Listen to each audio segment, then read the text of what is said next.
Hi everyone, I'm here today to share with you not one, but two soups.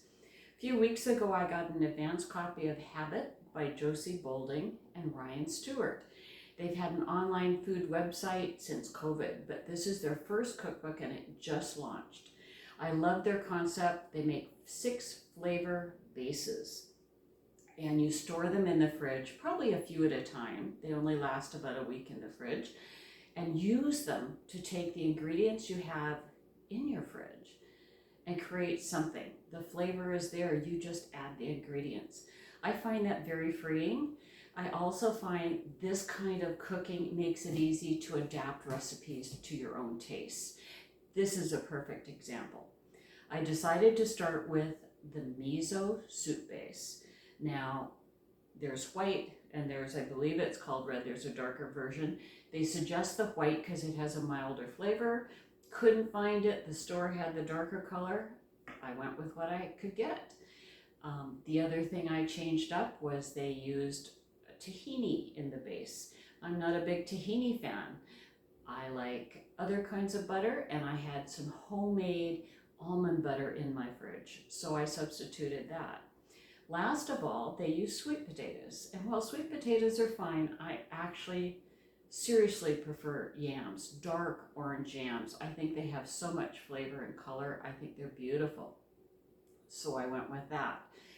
Then because the miso soup base had enough to make 2 batches of soup, I decided to try something different. So for the other soup, instead of sweet potatoes, I used butternut squash. It's much milder. I had butternut squash when I was traveling in Britain last year and I just loved it. So one was the yam that's going to have a strong flavor and one is the butternut squash that's more of a milder background flavor. Let's see what they taste like.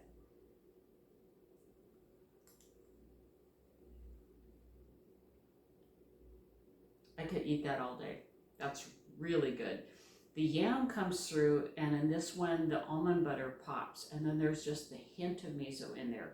It's just full of flavor. It's super delicious. Now for the butternut.